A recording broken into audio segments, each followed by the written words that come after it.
Buenas noches, mis hermanos, que Dios les bendiga.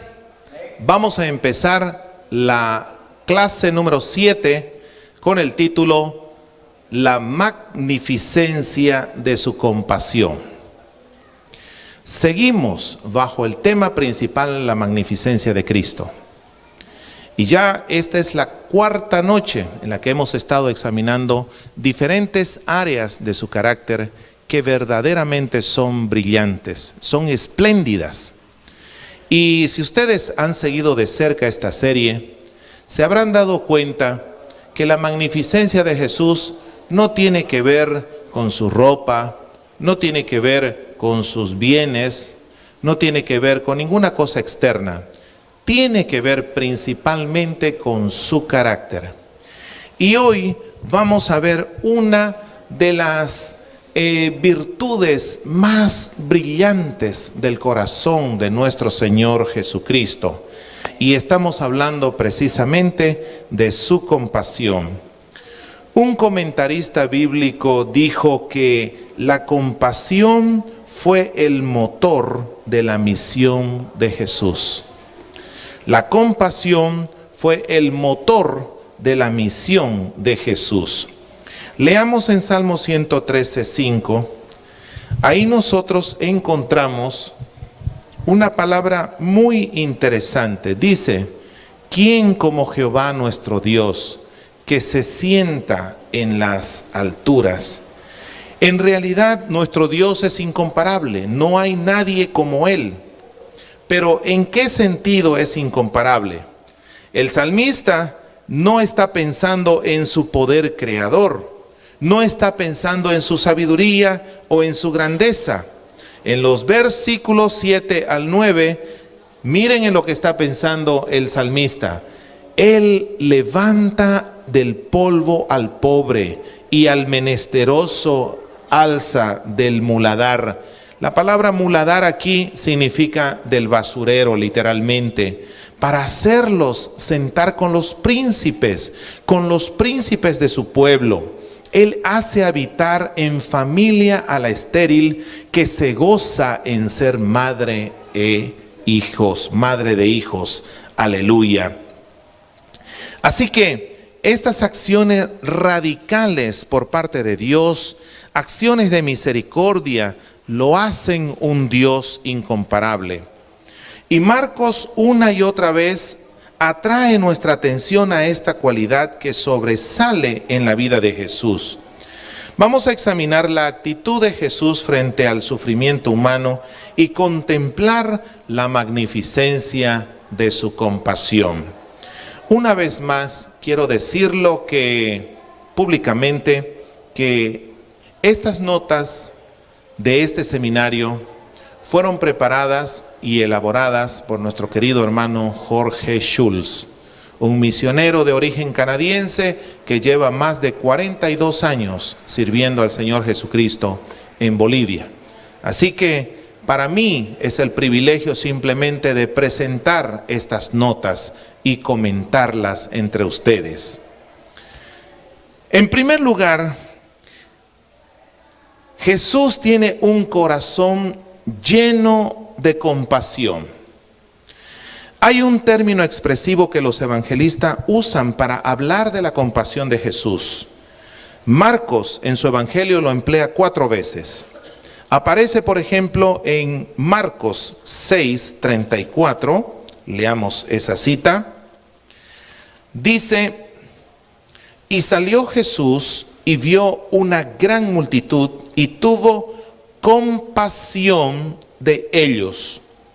Subrayen ese término compasión, porque en el idioma original este término esplanizomai significa tener misericordia, pero en realidad es un término mucho más profundo.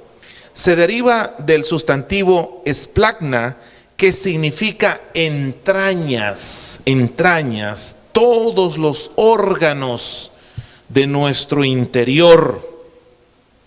Se deriva del sustantivo esplagna y antiguamente se creía que era la parte de nuestro ser de donde brotan las emociones más fuertes.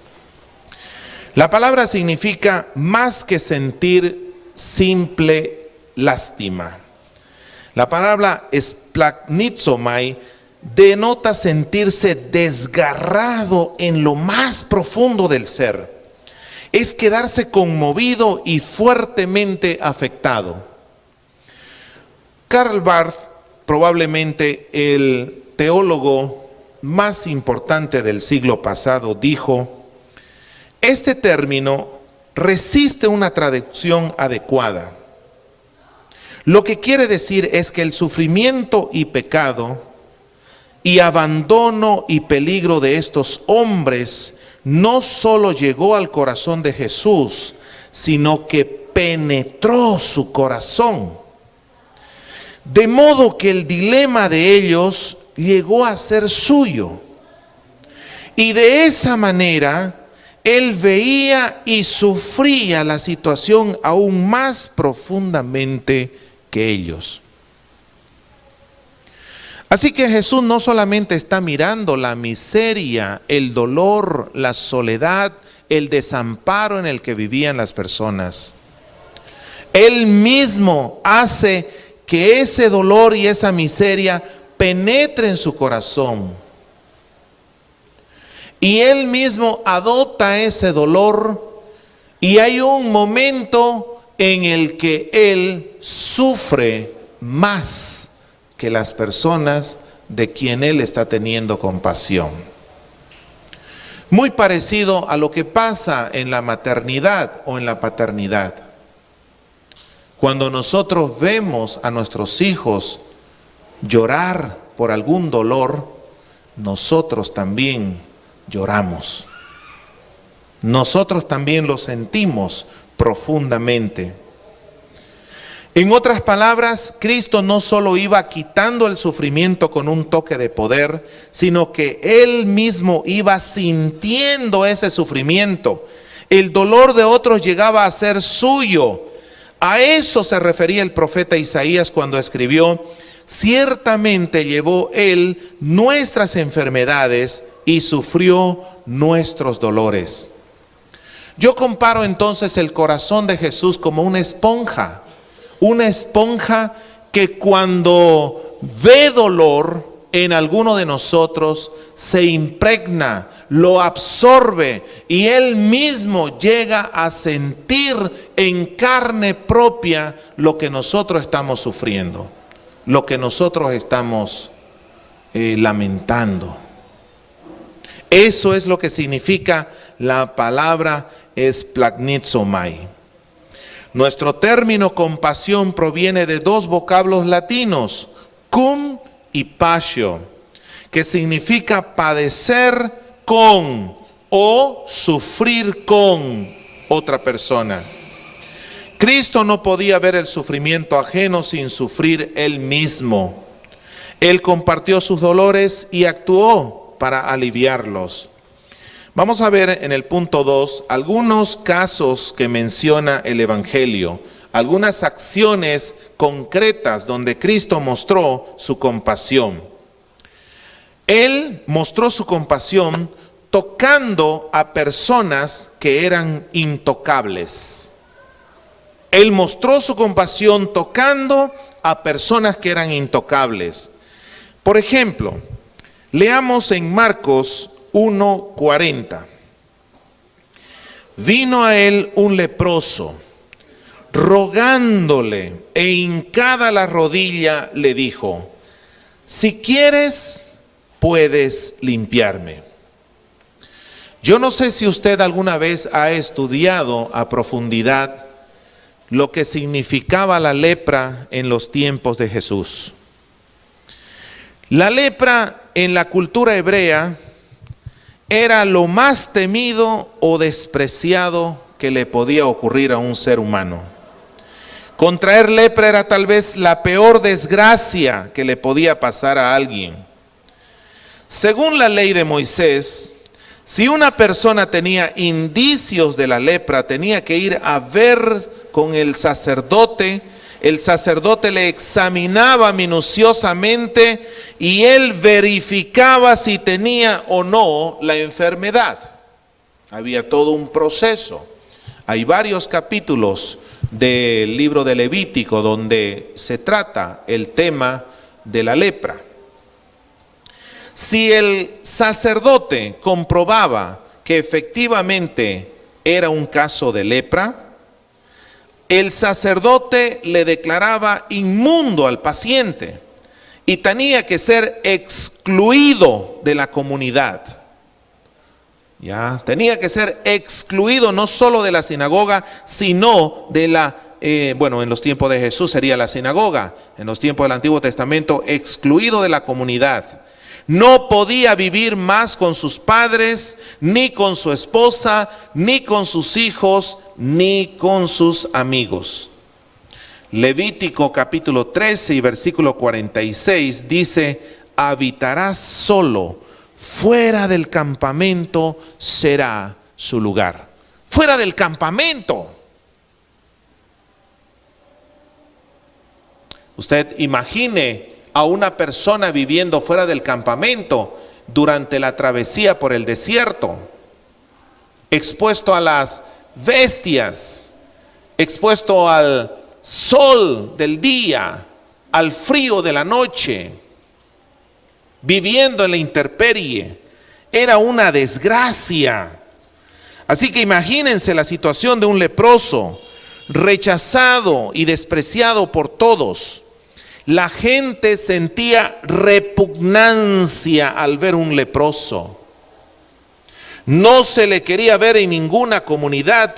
Nadie quiere saber nada de él. Los rabinos creían que los leprosos estaban bajo el juicio de Dios y solían tirarle piedras para obligarles a retirarse. Imagínense ustedes un leproso no solamente sufriendo la descomposición de su cuerpo, la putrefacción de su cuerpo, viendo cómo miembro por miembro se iba cayendo porque su carne simple y sencillamente se le moría, se le pudría. Y ahí tenemos a los rabinos, a los que debían animar, consolar. Encima le echaban una tonelada de culpa, diciendo que esa lepra le había venido a esa persona por causa de algún pecado, por causa del juicio de Dios. La lepra era una enfermedad asquerosa. El leproso solía quedarse deformado, a veces sin una mano, a veces sin un pie o faltándole algún otro miembro. Se le caía la oreja, se le caía la nariz, se le caían los labios. El leproso tenía que cubrirse la boca con un trapo y andar gritando: inmundo, inmundo, para advertir a todos que él estaba pasando por ahí. Todos debían mantenerse mínimamente a una distancia de 3 o 4 metros fuera o lejos de él.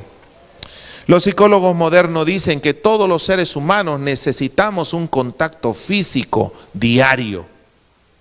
Dicen que necesitamos por lo menos 4 abrazos. Los adultos necesitamos unos 4 abrazos al día para mantener una salud emocional. Imagínense estos leprosos a 4 metros de distancia. No se daban la mano con nadie más. No, nadie los abrazaba, nadie los besaba. No recibía el cariño de su esposa ni de sus hijos. Imagínense la situación tan desesperante. Estos eran los intocables. Y Lucas indica que este hombre estaba lleno de lepra. O sea, no solo tenía lepra, estaba lleno de lepra. Su caso fue gravísimo. No eran unas cuantas manchas de lepra en su piel. Todo su cuerpo estaba lleno de lepra. Estaba en una etapa avanzada de esta horrible enfermedad. Y entonces ese hombre se arrodilla ante Jesús y suplica ayuda diciendo: si quieres, puedes limpiarme. El hombre no está dudando del poder de Jesús para sanarle. Su duda consiste en saber si Jesús querría ayudar a un leproso asqueroso e intocable como él. Conocía del poder de Cristo, pero no estaba seguro de su compasión. Lo que viene a continuación nos da un vistazo maravilloso del corazón del Señor. Miren lo que dice el versículo 41. Marcos 1:41. Y Jesús, teniendo misericordia de él, extendió la mano y ¿qué más? Subrayen esa parte. ¡Wow! Los otros evangelistas relatan este incidente, pero solo Marcos nos hace ver el corazón de Jesús. En la Nueva Versión Internacional se lee: a Jesús se le estremecieron las entrañas. Y aquí aparece nuestro término griego, esplagnizomai. Jesús no quedó repugnado, quedó desgarrado ante el sufrimiento de este hombre. Su corazón obró como una esponja, absorbió su frustración, absorbió su miseria, absorbió su dolor. Toda la gente miraba y no podían creer lo que estaba pasando. Jesús ingresa a la zona prohibida y se acerca al leproso, y todos miraban atónitos mientras él extiende la mano. ¡No puede ser! ¿Acaso el rabino le va a tocar a este leproso inmundo? La ley prohíbe eso. Según la ley de Moisés, tocar a un leproso significaba quedarse inmundo él mismo. ¿Qué estaba haciendo Jesús? Si quería sanarle, podía hacerlo desde una buena distancia, conservar sus 3 o 4 metros. Pero Jesús extiende la mano y, horror de horrores, se atreve a tocar a este hombre. Y miren lo que dice 1:42. Y así que él hubo hablado, al instante la lepra se fue de aquel y quedó limpio. Nadie tocaba a un leproso nauseabundo, nadie. Todos mantenían una distancia prudente. ¿Por qué Jesús quiso tocarle entonces? ¿Qué piensan ustedes? Durante años este pobre hombre había sido rechazado y tratado como si fuera basura. Había perdido todo sentido de dignidad. Nadie le había tocado en años. ¿Se imaginan ustedes el autorrechazo que este hombre sentía hacia sí mismo? Cristo tranquilamente podía haberle sanado desde lejos, pero él se atrevió a ingresar donde nadie más quería llegar. Se acercó al hombre y puso su mano sobre él. Con tocarle, Jesús hizo más que quitar la lepra, le estaba devolviendo su dignidad humana.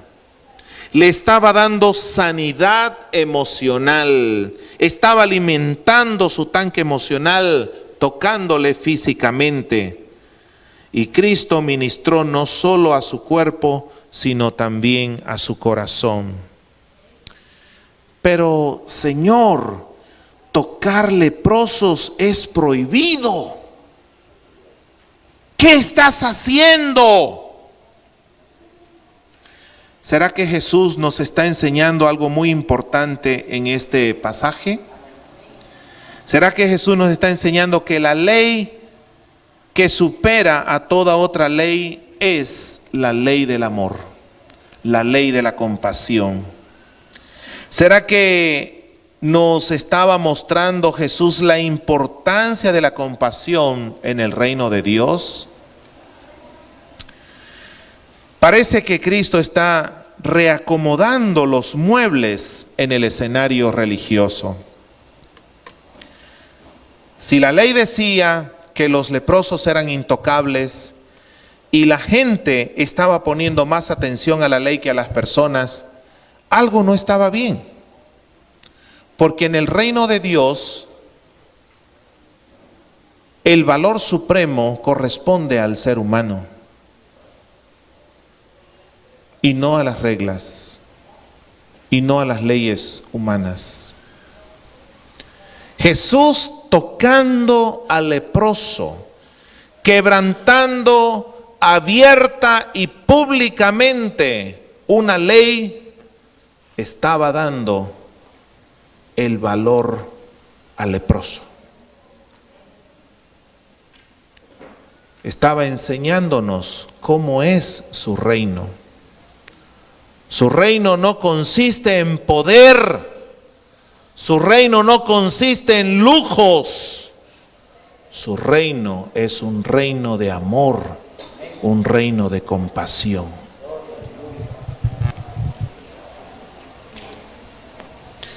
En segundo lugar, vemos a Jesús sanando en un día de reposo. Trasladémonos al capítulo 3 de Marcos. Versículo 1. Otra vez entró Jesús en la sinagoga y había allí un hombre que tenía seca una mano. Ahora, el día sábado los judíos asistían al servicio en la sinagoga y en esta ocasión Jesús también estuvo presente. Como también asistió a ese servicio un hombre con la mano tullida. Un hombre con la mano tullida. Un hombre con la mano tiesa. Un hombre con la mano inmóvil. Versículo 2. Y le acechaban para ver si en el día de reposo le sanaría, a fin de poder acusarle. Mientras Jesús estaba contemplando a su prójimo enfermo con la mano tullida, los demás estaban queriendo que Jesús le sanara para tener el pretexto perfecto de acusarle. ¿Cómo en una misma reunión pueden haber tan diferentes motivaciones, ¿verdad? Los judíos ya están molestos por el hábito que tenía Jesús de pisotear sus sagradas normas. Lo tienen en la mira para buscar algún justificativo para arrestarlo. Y aparece este hombre discapacitado y la pregunta era, ¿se atrevería Jesús a sanar a este hombre en un día de reposo? ¿Qué piensan ustedes? Vamos a ver, versículo 3. Entonces dijo al hombre que tenía la mano seca, levántate y ponte en medio. Jesús llamó al hombre paralítico a pasar y luego dirigiéndose a los judíos les hace una pregunta. Versículo 4. Les dijo, ¿es lícito en los días de reposo hacer bien o hacer mal? ¿Salvar la vida o quitarla? Pero ellos, ¿qué? Callaban. Ellos callaban. Tal vez los judíos pensaban, ¿acaso salvar o matar son las únicas alternativas? ¿No podemos quedarnos tranquilos y reposar el día sábado? Jesús dice, frente a las necesidades de nuestro prójimo, ¿cómo pueden ustedes descansar? Cuando alguien sufre, tenemos que hacer todo lo que podamos para aliviarlo. No importa que sea día sábado. No importa que sea Shabbat. El no ayudarlo es como matarlo. Eso es lo que Jesús les pregunta a los asistentes: ¿ustedes creen que lo más sagrado es el día sábado, el día de reposo? Están equivocados. Lo más sagrado no es el día, es la persona, es el prójimo, es el que sufre, es el que hay que salvar, es el que hay que darle vida. Es el ser humano lo más importante en un Shabbat. El día sábado fue hecho para el hombre y no al revés. No, el hombre no fue hecho para el día sábado. Fue el día sábado que fue hecho para el hombre. Eso fue algo radical para esos judíos religiosos. Jesús estaba elevando la compasión por encima de sus actividades religiosas. Jesús pregunta: así que, ¿a este hombre le vamos a salvar o le vamos a matar? Y los judíos no dijeron nada. Y pisoteando sus sagradas tradiciones humanas, Jesús lo sanó. Versículo 5.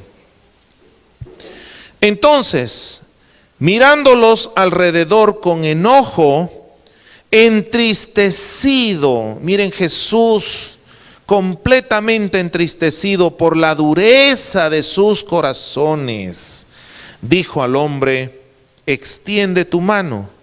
Y él la extendió y la mano fue restaurada, ¿qué? Sana. Aleluya. ¿Cuántos le quieren aplaudir en este momento a ese Señor maravilloso? Bendito Señor Jesucristo. Al ver a los hombres celosos por cumplir las normas y reglas, pero indiferentes ante este hombre y su sufrimiento, Cristo se molestó. No había nada que le indignaba más al maestro como ver la religiosidad de la gente carente de amor. Jesús en efecto decía: tu pretensión de amar a Dios es mentira. No puedes amar a Dios mientras no amas al prójimo. Tú crees que estás sirviendo a Dios, pero lo más cercano a Dios es el ser humano. El ser humano es hecho a la imagen de Dios y tú no te preocupas por él. Para Jesús, el amor a Dios y el amor al prójimo eran inseparables. No se puede decir que se ama a Dios sin amar al prójimo.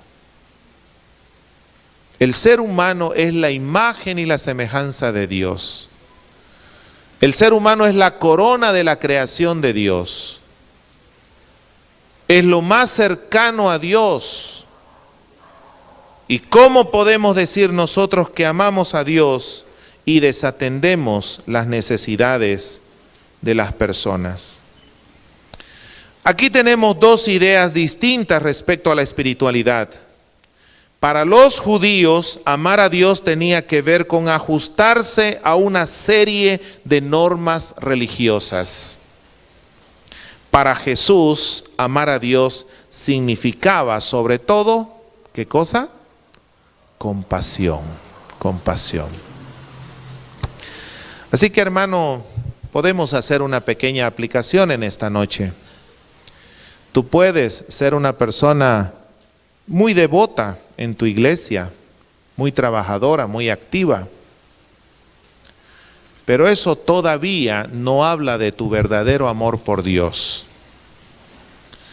Lo que será real y convincente que de verdad amas a Dios, en la opinión de Jesús, es tu compasión. Si vienes al culto toda la semana y no tienes compasión por tu prójimo, para Jesús todavía no amas a Dios. todavía eres un religioso y nada más. Interesante. Es interesante cómo Jesús también llevó a cabo este milagro de sanidad. ¿Qué le pidió Jesús al hombre que hiciera? Jesús le pidió al hombre hacer lo que justamente éste no podía. Digamos que la mano que tenía tullida este hombre era la derecha. La tenía entumecida, la tenía tiesa, seca, no la podía mover. Todos sus tendones, sus músculos estaban completamente contraídos. Y miren ustedes, noten que Jesús le dijo, extiende tu mano. El hombre pudo haberle respondido al Señor, Señor, pídeme hacer cualquier otra cosa, menos que extienda mi mano. Pídeme que yo salte y voy a saltar. Pídeme que yo cante y voy a cantar. Pero extender la mano es precisamente lo que no puedo hacer. Y entonces usted pregúntese, ¿por qué Jesús le pide que haga exactamente lo que era muy evidente que este hombre no podía hacer? ¿Es que acaso hay una especie de morbo en esta petición que Jesús le hace? ¿No les parece interesante? Jesús le dijo, extiende tu mano. Y el hombre la tenía así, toda entumecida, toda seca.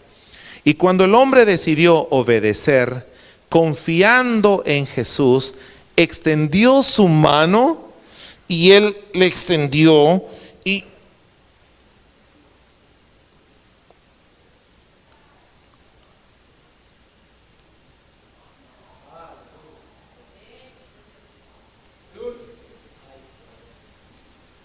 y su mano fue sana.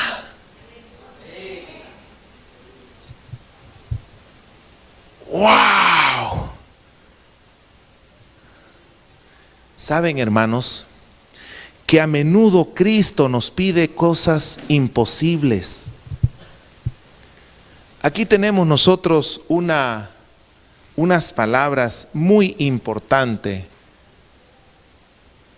Cuando obedecemos a Dios y confiamos en Él, las cosas imposibles se hacen posibles.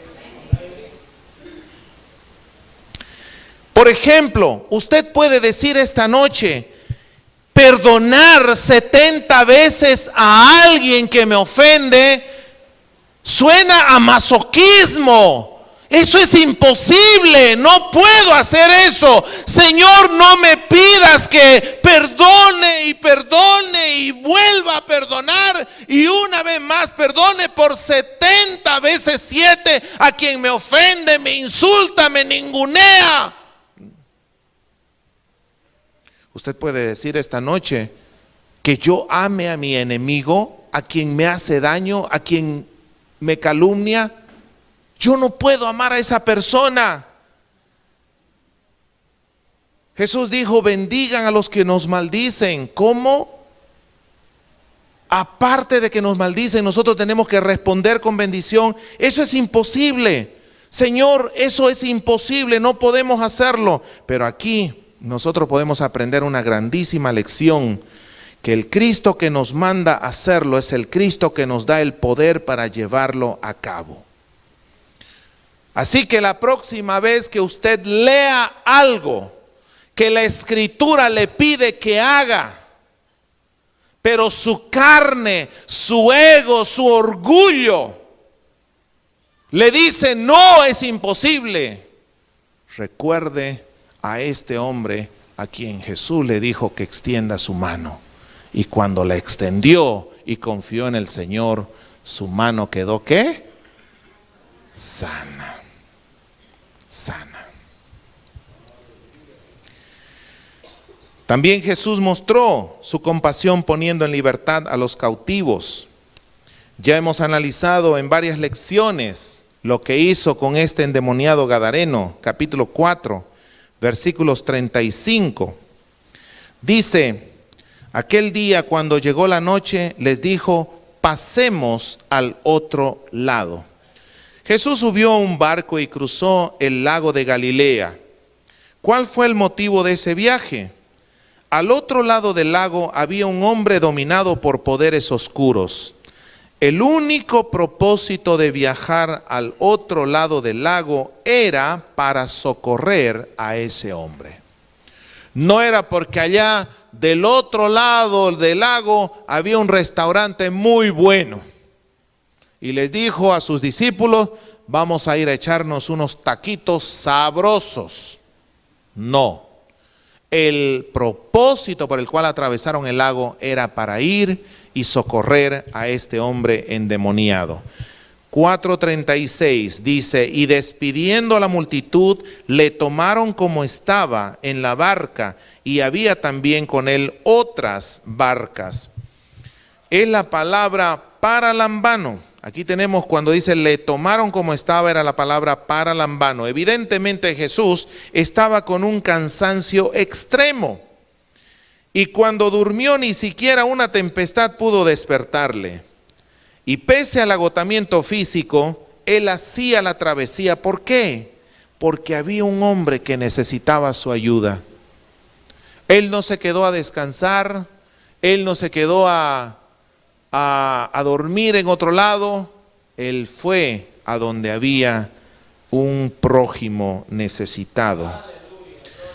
Ahora vamos al capítulo 5 de Marcos, versículos 1 y 2. Dice: vinieron al otro lado del mar, a la región de los Gadarenos, y cuando salió él de la barca, enseguida vino a su encuentro de los sepulcros un hombre con un espíritu inmundo. Marcos ahora se pone a describir la situación de este hombre con lujo de detalles.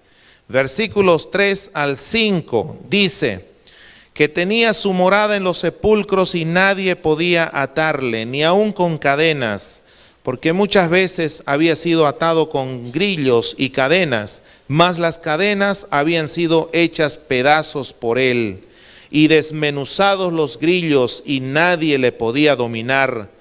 Y siempre, de día y de noche, andaba dando voces en los montes y en los sepulcros, e hiriéndose con piedra.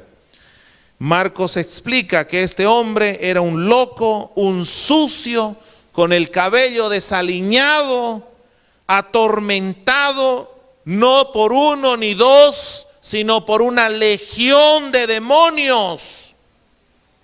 Y vivía en el cementerio y todos le tenían temor en la comunidad. Ahora, según el concepto de los judíos, difícilmente podríamos encontrar a un hombre más intocable que este. Podríamos decir que la condición espiritual, física y social de este gadareno era peor que la del leproso, según el pueblo judío. Ellos no tendrían nada que ver con un hombre así, pero cuán diferente es la actitud de Jesús. Jesús estaba dispuesto a cruzar todo el lago con el solo motivo de ayudar a este hombre. Y frente a esta situación calamitosa, él no pudo quedarse tranquilo. Tuvo que cruzar el lago para librar a ese hombre de los poderes demoníacos que le atormentaban. Y luego de expulsar una legión de demonios, Jesús le dijo al hombre: vete a tu casa y cuéntales cuán grandes cosas el Señor ha hecho contigo. Y luego solo Marcos añade esta frase: y cómo ha tenido misericordia de ti. Ve y dile a la gente que quien te sanó fue Dios. Y su misericordia te alcanzó y te ha hecho libre. te ha devuelto a tu familia como un hombre cuerdo, como un hombre libre.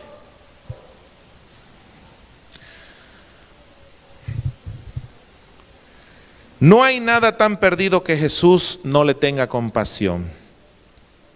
Así que recuerden eso.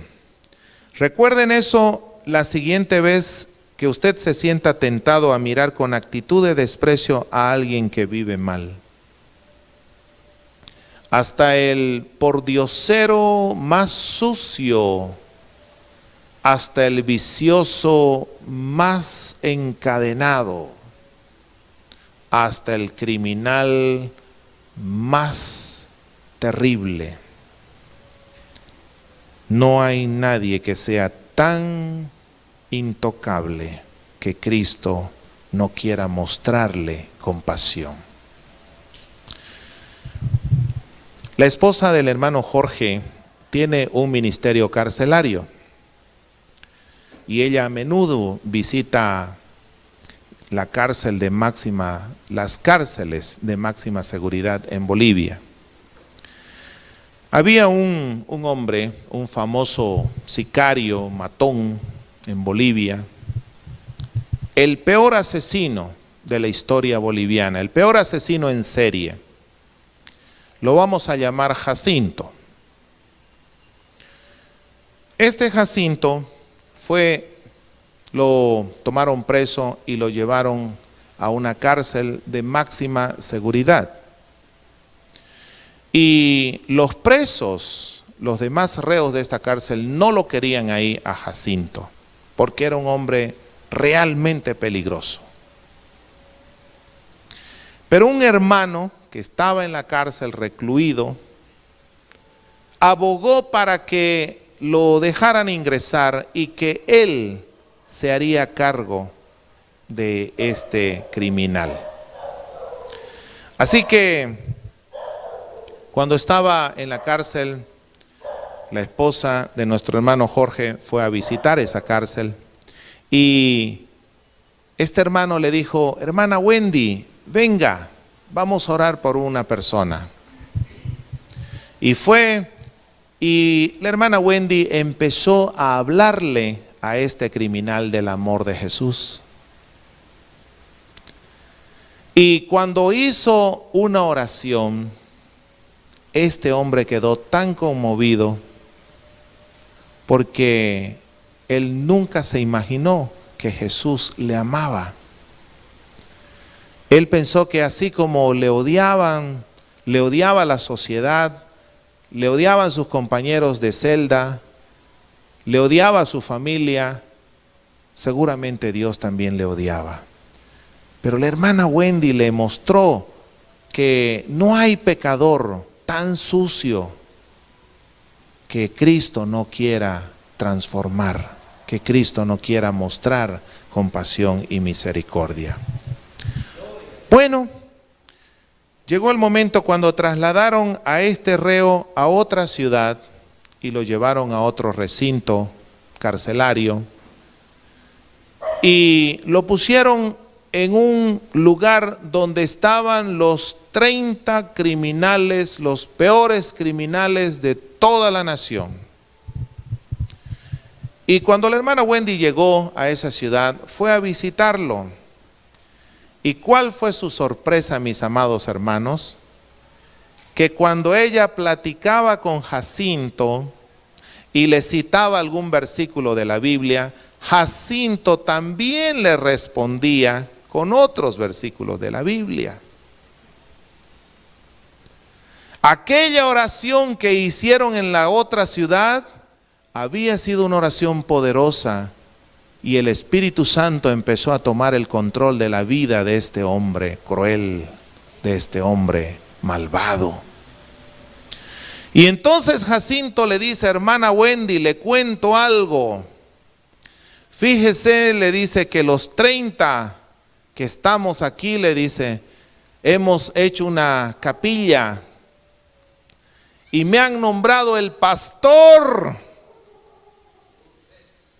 Y le comento, hermana Wendy, que de los 30 que estamos allí recluidos, 29 ya confesamos a Jesús como el Señor de nuestra vida. Solo nos falta uno. Pero va a haber, hermana Wendy, le dice, ese uno también estamos orando por él y pronto lo vamos a ganar para Cristo. Ese es nuestro Señor Jesucristo. Su compasión se muestra aún con las personas más despreciadas, más dominadas por la maldad. Volvamos a Marcos capítulo 5 y hablemos de aquella mujer con flujo de sangre. Ya lo hemos estudiado este pasaje en otras clases, pero es tan rico este pasaje que uno sigue y sigue aprendiendo de él. Versículos 22 al 26. Leamos lo que dice. Y vino uno de los principales de la sinagoga llamado Jairo, y luego que le vio se postró a sus pies. Sigamos, por favor.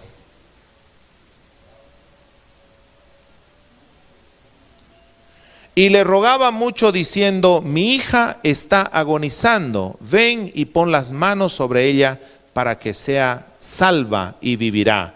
Fue pues con él y le seguía una gran multitud y le apretaban.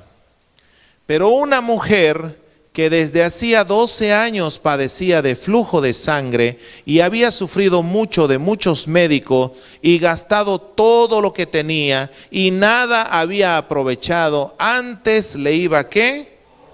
Le iba peor. La enfermedad de esta mujer era una hemorragia vaginal crónica. La sufría por 12 años. Según Levítico capítulo 15, cuando una mujer tenía flujo de sangre por causa de su período o por otro motivo, se le consideraba inmunda. Si tocaba a alguien, esa persona quedaba inmunda también y tendría que someterse a una ceremonia de limpieza. Si ella se sentaba en una silla, esa silla quedaba inmunda y tendría que ser purificada. La mujer tenía que usar una copa especial, una ropa especial, para que todos supieran que ella estaba en un estado de inmundicia constante y así evitaran de acercarse. Al cabo de su período tenía que ofrecer un sacrificio de palomas o tórtolas para su purificación. Imagínense si eso sucedía con el período normal de toda mujer. Ahora imagínense con esta mujer que tenía un período constante, un flujo de sangre constante. Así que hermanas, hoy cuando lleguen a casa denle gracias a Dios que no les tocó vivir en los tiempos del Antiguo Testamento. El impacto social para esta mujer era devastador. Su situación era prácticamente como la de un leproso. Imagínense la soledad que sufría esta mujer. Nadie quería estar con ella. Y la pobre mujer no hallaba cómo sanarse hasta que un día oyó de Jesús. Versículos 27 y 28, por favor. Cuando oyó hablar de Jesús, vino por detrás entre la multitud y tocó su manto, porque decía, si tocare tan solamente su manto, seré salva. Ahora era prohibido para esta mujer tocar a alguien. Ella no debía estar en ese tumulto, no debía estar entre la multitud. Versículo 29. Y enseguida la fuente de su sangre se secó, y sintió en el cuerpo que estaba sana de aquel azote. Imagínense a un ser humano que vive en constante hemorragia. La sangre es la vida, la sangre es la que alimenta, es la que vitamina, es la que sostiene, es la que da fuerzas. Imagínense 12 años Esta mujer enclenque, famélica, escuálida, pálida totalmente, con los ojos hundidos, con las manitas allí, los brazos delgaditos, se le miraban las venas, arterias. Y está ella sin fuerzas. ¿Cómo pudo hacerse espacio entre esa multitud? Solo el Señor lo sabe. Solo Dios lo sabe. Pero cuando ella va y dice, yo solo tengo que tocar su manto, su fe era tal que decía, solo tengo que tocar su manto y seré sana. ¿Pueden ustedes imaginarse si lleváramos al cine esta escena cuando ella haciendo ahí su esfuerzo, caminando y todos la empujaban? Nadie sabía quién era. Si alguien se hubiese dado cuenta, si alguien lo hubiera conocido, hubiera dicho, inmunda, y todo mundo se hubiera apartado. Y ella extiende su brazo y en un momento que Jesús seguramente se detuvo, ella logró tocar su manto de Jesús. Y hagan la idea que de pronto todo su cuerpo, sus tejidos, sus músculos fueron cobrando fuerza, fueron normalizándose, y de pronto esos cachetes que estaban hundidos ahora tenían consistencia. Ese rostro blanco, pálido, ahora tomaba color, ahora había sangre en su cuerpo, su sangre fluía, tenía fuerza, tenía ánimo, tenía sonrisa, se le había vuelto la vida.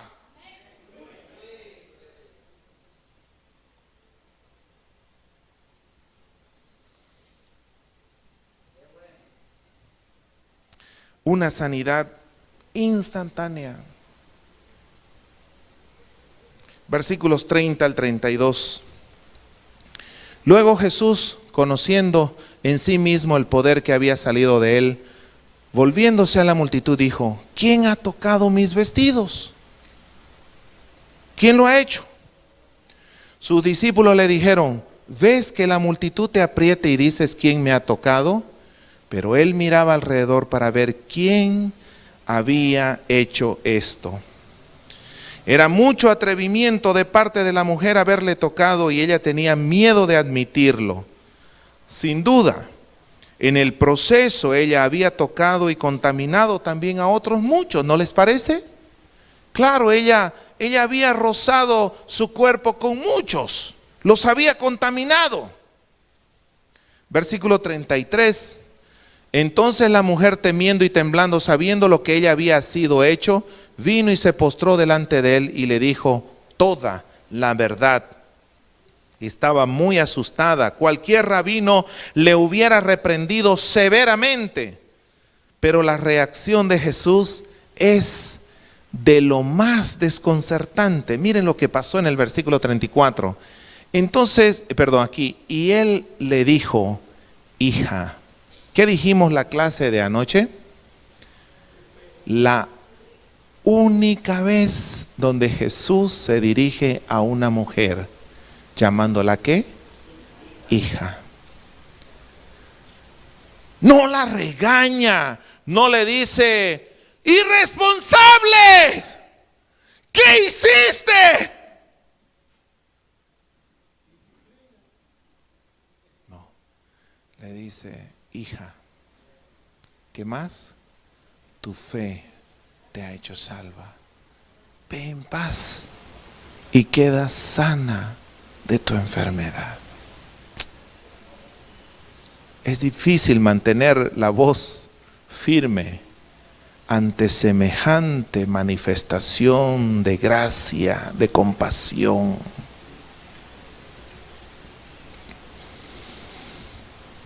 Qué sorpresa era para no creer, no la recriminó, la llama hija. Jesús entendía el estigma social que ella sufría, la felicita por su fe y le da palabras de consuelos. Jesús está quitando su vergüenza y le estaba ayudando a ser recibida nuevamente en la comunidad. Alguien dirá, oiga, pero esa mujer ha violado la ley, acaba de contaminar a Jesús y a un montón de gentes más. ahora ellos van a tener que someterse a un rito de purificación. Ustedes pueden preguntarse, ¿por qué Jesús no habló de esa parte? ¿Dónde está el respeto a la ley? Ahora, de alguna manera hay exigencias de la ley de Moisés que se están quedando atrás. Y Cristo está introduciendo una nueva manera de pensar y de obrar. Y dentro de esa nueva situación, la compasión ocupa un lugar prioritario. Las personas son más importantes que los ritos religiosos. Y Cristo no daba importancia a normas que oprimían a la gente. Su compasión era algo radical, algo asombroso. Y no sé si aún hemos logrado entender en verdad esta enseñanza revolucionaria de Jesús.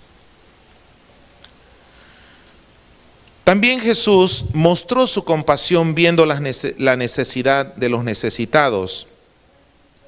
En Marcos capítulo 6, versículos 32 dice: y se fueron solos en una barca a un lugar desierto. Jesús y sus discípulos navegaron en un bote al otro lado del lago de Galilea para tener un tiempo de descanso. Pero miren lo que pasó, versículos 33. Pero muchos lo vieron ir y le reconocieron, y muchos fueron allá a pie desde las ciudades y llegaron antes que ellos y se juntaron a él. La gente vio a dónde se dirigía el bote y había dado la vuelta al lago a pie. La gente caminó unos 16 kilómetros aproximadamente en darle la vuelta al lago. Y cuando Jesús y sus discípulos desembarcaron del bote, ahí estaba una gran cantidad de gente esperándole. Así que el plan de tener un descanso quedó totalmente saboteado. Adiós descanso.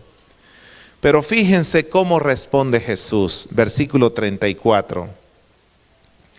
Y salió Jesús y vio una gran multitud y tuvo compasión de ellos, porque eran como ovejas que no tenían pastor, y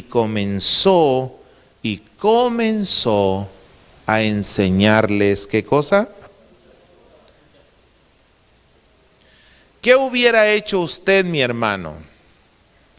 Usted va con el propósito de descansar, y cuando desciende del bote dispuesto a acomodar su petate y dormirse una buena siesta, descubre que la multitud ha caminado más rápido que lo que el bote ha navegado y están esperándole.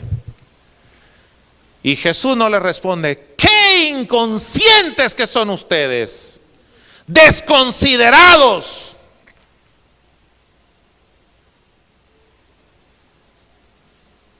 No, Él mira a las multitudes y las mira como ovejas desamparadas, hambrientas, sedientas, descuidadas.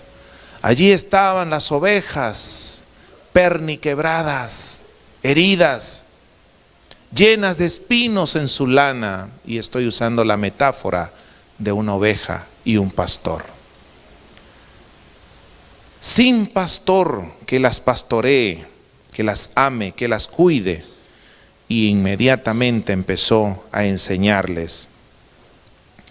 Esa gente tenía líderes como los fariseos, los sacerdotes, pero no tenían a alguien que se preocupara de verdad de sus necesidades. Ahora por fin ha llegado el buen pastor, lleno de compasión y amor. Alabado sea su nombre. Capítulo 7. Analicemos la sanidad de este sordomudo. Lo estudiamos ayer por la noche, pero hoy démosle un nuevo vistazo. Marcos es el único evangelista que registra este incidente, es decir, este milagro. Aquí Jesús ministra a un sordomudo. Versículos 31 al 35. Volviendo a salir de la región de Tiro, vino por Sidón al mar de Galilea, pasando por la región de Decápolis. Y le trajeron un sordo y tartamudo y le rogaron que le pusiera la mano encima. Y tomándole aparte de la gente, metió los dedos en las orejas de él, y escupiendo tocó su lengua, y levantando los ojos al cielo, subrayen esta palabra, gimió. ¿Quién gimió? Jesús. Jesús gimió y le dijo, efata, es decir, sea abierto. Y al momento fueron abiertos sus oídos y se desató la ligadura de su lengua y hablaba bien. Aquí Jesús está frente a un hombre que no puede oír ni hablar. Y el Señor procede a abrir sus oídos y a soltar su lengua. Pero antes de hacerlo, Marco nos da un detalle fascinante en el verso 34. Aquí Cristo hace algo que no esperábamos que hiciera. Cuando Él siente el dolor, la impotencia de este hombre, del interior de Jesús salió un profundo suspiro, un gemido. Esto es algo que todos conocemos, ¿verdad? Todos hemos tenido momentos cuando hemos perdido a un ser querido, hemos sufrido un fracaso, hemos experimentado una desgracia y nuestro corazón simple y sencillamente se llenó de angustia y gemimos. Pablo dijo en Romanos 8 que la creación entera gime, agoniza, anhelando liberarse de la maldición del pecado. Y 2 veces en ese pasaje él afirma que mientras estemos en este mundo vamos a gemir y sentir añoranzas por el cielo. También el ser humano no fue creado para vivir en un mundo lleno de dolor. Ese no fue el plan original de Dios. Y al verse Jesús frente a otra víctima de Satanás no pudo más que gemir. Él ve el sufrimiento de este hombre y sufre y gime. Jesús gime ante el sufrimiento de este sordo y mudo. Su gemido, hermanos, nos asegura que Dios no es indiferente a nuestro dolor. La próxima vez que algo le duela en su cuerpo o en su alma, jamás piense que Dios es indiferente a su dolor. Nunca más lo va a pensar. Jesús nos hace saber que Él siente nuestro dolor. Nuestro sufrimiento le hace sufrir a Él. Y Él se ha propuesto restaurar su creación y acabar con todos los gemidos. Su gemido nos da la esperanza de que un día se va a cumplir el glorioso propósito original de Dios para este mundo. Y qué alentador es saber que el Señor es sensible a nuestros dolores, a nuestros sufrimientos. ¿Saben ustedes que en el África hay un saludo que es más o menos así? Una persona dice, ¿estás bien? Y el otro le responde, estoy bien si tú estás bien. ¿Qué les parece? ¿No les parece que es la manera como Dios ve a este mundo? Que Dios no está bien cuando ve que nosotros no estamos bien. Por eso dice la Escritura que Él vino y llevó nuestros pecados y dolores. Cristo es nuestro sumo sacerdote, nuestro representante ante Dios. ¿Alguna vez se han preguntado, hermanos, por qué Dios no escogió a Moisés para ser sumo sacerdote en Israel, sino a su hermano Aarón? ¿Se han preguntado alguna vez? ¿A qué conclusión han llegado? Pues a esta conclusión llega el hermano Jorge. Moisés nunca conoció el trabajo forzado y los latigazos, porque él por 40 años fue príncipe en la casa de Faraón. Y los siguientes 40 años Fue trabajador para su suegro Jetro, pero él tuvo su hogar, tuvo su manada, su rebaño, él fue libre. Sin embargo, Aarón sí lo experimentó. Él sufrió juntamente con los demás. Él conoció el sonido del látigo y el dolor del látigo. Por tanto, Aarón podía compadecerse mejor de sus hermanos, porque había compartido sus sufrimientos. La Biblia dice en Hebreos 4, 15 y 16, no tenemos un sumo sacerdote que no pueda compadecerse de nuestras debilidades, sino uno que fue tentado en todo, según nuestra semejanza, pero sin pecado. Por eso, acerquémonos pues confiadamente al trono de la gracia para alcanzar misericordia y hallar gracia para el oportuno socorro. Tenemos a un sumo sacerdote compasivo. Él sintió el peso de nuestra carga. Él conoce, entiende y se compadece de nosotros. Por eso, hermanos, hablando de la autocondenación, muchas veces no somos muy compasivos con nosotros mismos. A menudo nos autoflagelamos por nuestras fallas y fracasos. Andamos condenándonos a nosotros mismos. ¿A cuánto les pasa eso? Decimos, dice mi hermano Jorge, yo diría, Carlos, has vuelto a meter la pata. Ala con vos, hombre. Estás fallando aquí, no estás cumpliendo allá. ¡Qué ruin! ¡Qué ruin eres! La compasión de Cristo me enseña a desechar la autocondenación. La autocondenación no viene de Dios. La autocondenación es decir que la cruz de Cristo no fue suficiente para expiar nuestros pecados y nosotros debemos pagar nuevamente. Y ese es un gran error. Dios no me condena, yo tampoco tengo que hacerlo.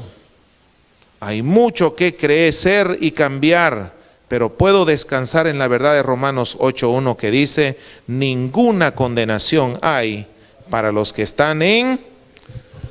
Miremos esta frase de un famoso escritor irlandés, C.S. Lewis. Dice, si Dios nos perdona, debemos perdonarnos a nosotros mismos. De lo contrario, es como si nos constituyéramos en un tribunal más superior a Dios. Cuando usted no se perdona a usted mismo, se está constituyendo en un tribunal superior a Dios, porque Dios ya lo perdonó. ¿Se entiende esta parte? Dejémosla porque algunos le toman fotografía a las imágenes. Dejémosela a los hermanos. Es solo cuando la compasión de Cristo comienza a penetrar en nuestro corazón que aprendemos a ser pacientes y compasivos con nosotros mismos y también con los demás.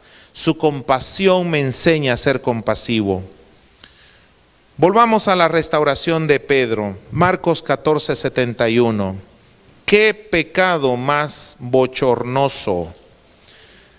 Dice la Escritura, entonces él, es decir, Pedro, comenzó a maldecir y a jurar, no conozco a este hombre de quien habláis. ¡Qué vergüenza!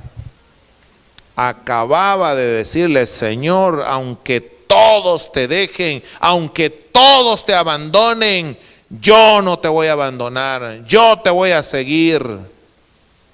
Y ahora está negando al Señor, jurando que no le conoce.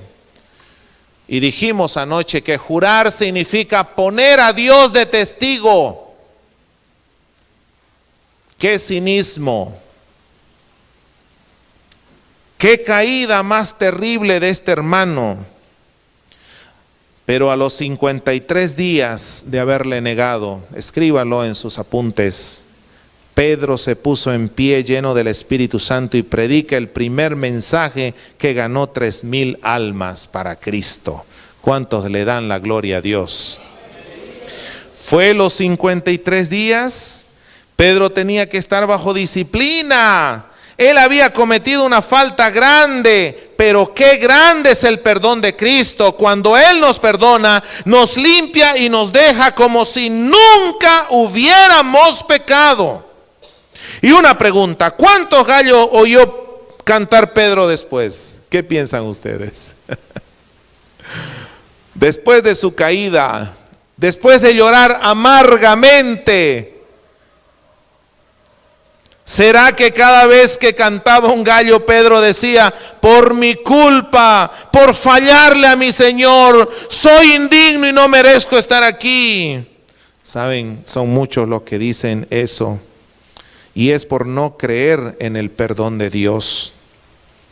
¿Cuántos gallos oyó Pedro el resto de su vida? ¿Será que él anduvo diciendo, qué malo soy, ya no sirvo? No, no fue eso lo que pasó en la vida de Pedro. Él creyó en el perdón que Jesús le dio, se levantó y se convirtió en un instrumento útil en las manos de Dios. Así es. Dios olvida nuestros pecados cuando le pedimos perdón. Hay hermanos que vienen arrastrando culpas de pecado desde hace 20 años atrás y no se perdonan. Siguen llevando la carga de la culpa. Pero hermanos, ¿quién eres tú para no creer el perdón que Dios te ha dado? ¿Acaso somos más santos que Dios? ¿Acaso la sangre de Cristo no tiene poder?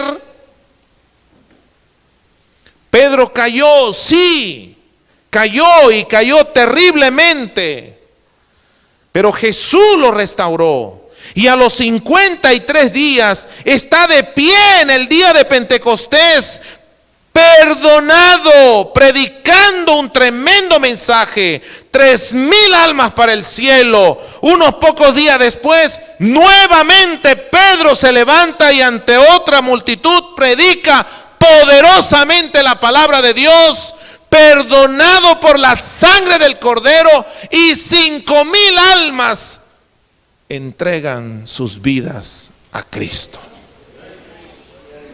Así de perfecto, así de radical, así de profundo es el perdón de Dios. ¿Cómo es Dios para perdonar, hermano? Se cumple lo que dijo el rey David, Salmo 86:5, porque tú, Señor, eres bueno y perdonador, grande en misericordia para con todos los que te invocan.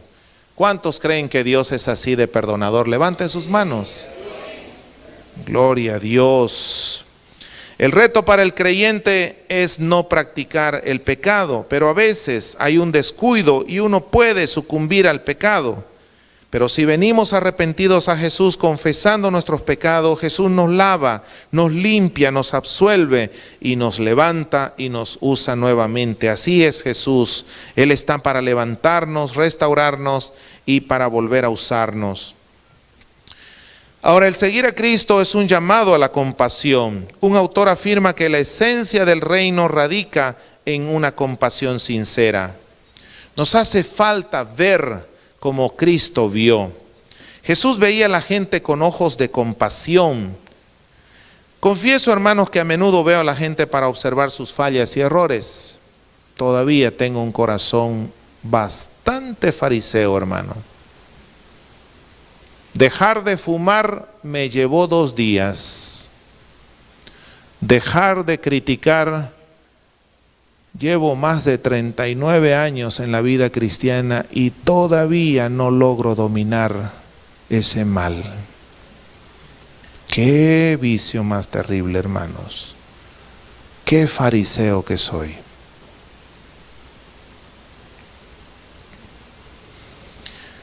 Pero Cristo mira más allá de los pecados y defectos para ver corazones golpeados y vidas necesitadas. Él pudo amar a rameras, ladrones, adúlteros y estafadores porque miraba más allá de sus fallas para ver su necesidad. Veía gente necesitada del amor de Dios y su pasión para llevarles de retorno a Dios. Nos hace falta sentir lo que Cristo sintió. Una vez, cuando Dwight Moody, aquel famoso evangelista, visitaba Inglaterra, él visitaba en la casa de un ministro quien le preguntó cuál era la razón por la que Dios lo usaba tan grandemente para ganar a otros para Cristo. Entonces Dwight Moody fue a la casa de otro ministro y este ministro le dice: hermano Dwight, ¿qué es lo que usted hace para que tanta gente se convierta? ¿Por qué usted cuando predica las multitudes vienen al altar, hermano? Cuénteme. Diríamos en buen chapín, ¿cuál es su pegue, hermano? ¿Verdad? Y miren lo que hizo Dwight Moody. Me gusta esta ilustración. Moody caminó hacia la ventana, digamos que esta era la ventana. Miró hacia afuera y dijo: hermano, venga, mire por esta ventana y dígame lo que usted ve ahí afuera. Bueno, y el ministro se acercó a la ventana y dijo: veo casas, gente caminando y tráfico en la calle. De pronto él notó que Moody estaba con lágrimas en los ojos. Las lágrimas le caían por las mejillas de este evangelista. Entonces Moody le dijo: lo que yo veo ahí afuera son almas preciosas que están perdidas y necesitadas de Cristo. Esa había sido la razón. No se trataba de elocuencia, no se trataba de micrófonos, no se trataba de equipos, se trataba de compasión. Moody miraba a las multitudes con los ojos con las que los mira Cristo. Sentía en su corazón como sentía Cristo. Y finalmente nos hace falta hacer lo que Cristo hizo. Colosenses 3:12 dice: vestíos pues como escogidos de Dios, santos y amados de entrañable misericordia. Y aquí nuevamente está la palabra compasión, esplagnizomai, traducida entrañable misericordia.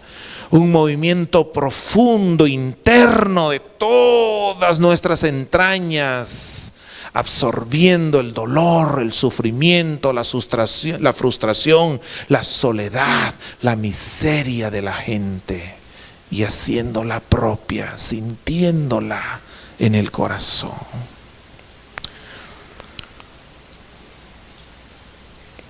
Francisco de Asís dijo: predica en todo tiempo y si es necesario, usa palabras.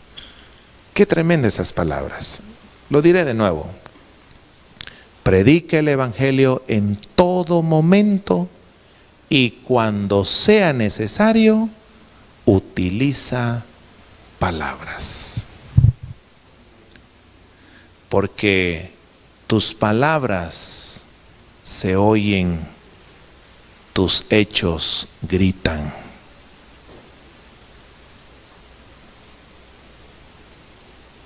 Se puede evangelizar con simple y sencillamente hechos de compasión. Voy a terminar con esta ilustración. La voy a leer en su totalidad por la importancia. Quiero que le pongan mucha atención. Es lo último que haré en esta clase. Pónganle mucha atención, la voy a leer tal y como la escribió el autor de estas notas, nuestro querido hermano Jorge Schulz. Es una ilustración del evangelista Tony Campolo, un catedrático cristiano. Estaba haciendo una visita a Hawái y no pudieron dormir y salió a pasear a las 3 de la mañana y entró a un restaurante. Claro, por el cambio de horario, que se llama el jet lag, este hombre quedó con su reloj, ¿verdad? Biológico cambiado. Así que en la noche pues no tenía sueño. Y en vez de estar dándole vueltas y vueltas a la cama, se levantó, se fue a caminar por las calles y entró a un restaurante a las 3 de la mañana. ¿Qué pasó en ese restaurante? No hay días ordinarios en la vida cristiana, todos son extraordinarios. Tenemos que aprender a ver cada día como oportunidades extraordinarias de mostrar el amor y la compasión del Señor. Esto fue lo que pasó. Al estar sentado Tony Campolo ahí, entró un grupo de prostitutas al restaurante. Y ellas conversaban entre sí y una de ellas, llamada Ángela, comentó que el día siguiente era su cumpleaños y que nunca en su vida ella había tenido una fiesta de cumpleaños. Ahí entraron varias prostitutas y entre ellas iba Ángela. Y Ángela comentaba a sus colegas, amigas, que nunca le habían celebrado un cumpleaños.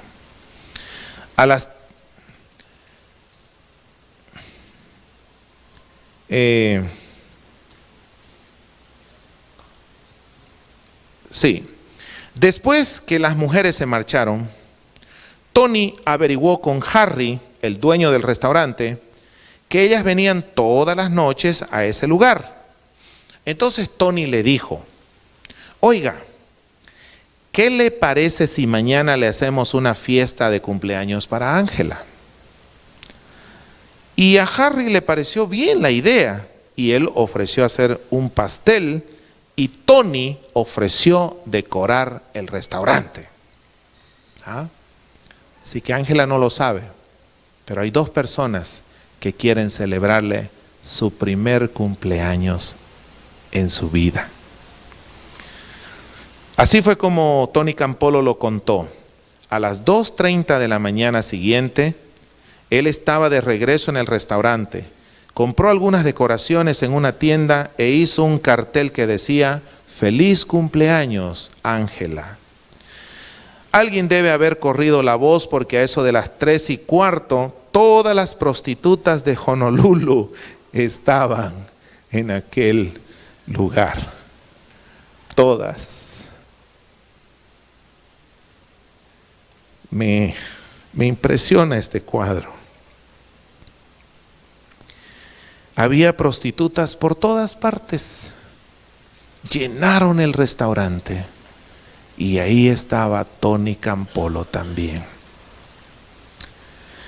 A las 3:30, la puerta del restaurante se abrió y entraron Ángela y sus amigos. Y él había preparado un grupo y les dijo: cuando entren gritamos: ¡Feliz cumpleaños! Él cuenta que nunca antes en su vida había visto a una persona tan asombrada. Se quedó Ángela, pero así, boquiabierta, mientras las piernas se le doblaban. No podía creer lo que le estaban haciendo. Y cuando todos terminaron de cantar el Happy Birthday, los ojos estaban aguados de Ángela. Y al ver su pastel comenzó a llorar. Y Harry, el dueño del restaurante, le dijo: sopla las velas, Ángela, dale, si no lo haces yo voy a tener que hacerlo. Y Ángela por fin sopló las velas. Para cortar el pastel se demoró un poco. Corta el pastel, Ángela, todos queremos pastel. Y si hubiera sido Guatemala, ya le hubieran cantado, ¿qué? Ya queremos pastel, ya queremos pastel. ¿Y sabe lo que Ángela contestó? Dijo: Harry, estaría bien si me quedo con el pastel un rato, y si no lo comemos. Claro, si quieres puedes quedarte con él, no hay problema. Incluso si quieres puedes llevarlo a tu casa. ¿Puedo llevarlo a mi casa?, dijo. Y entonces dijo: yo vivo cerca y se lo llevó su pastel a su casa y lo llevó cuidándolo como si llevara en sus manos el mismo santo grial. Todos quedaron inmóviles, el lugar se llenó de silencio abrumador, sin saber más qué hacer. Entonces Tony les dijo a los demás: ¿qué les parece si oramos por Ángela? Y al recordarlo, hicieron una oración para que Dios salvara la vida de esta muchacha y le transformara su vida y perdonara sus pecados, en fin. Ahora, oigan lo que pasó entre Tony Campolo y Harry, el dueño del restaurante. Cuando terminó la oración, Harry se inclinó sobre el mostrador y dijo con cierta, por decirlo, una especie de irritación, le dijo: oiga, usted nunca me dijo que era un predicador. A ver, dígame, ¿a qué iglesia pertenece? Y en uno de esos momentos en que vienen palabras de Dios, Tony Campolo le contestó: pertenezco a una iglesia que hace fiestas de cumpleaños para las prostitutas a las 3:30 de la mañana.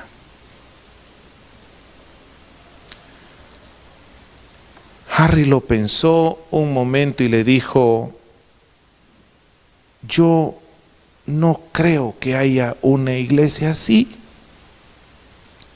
Y si hubiese una iglesia así, con toda seguridad yo asistiría.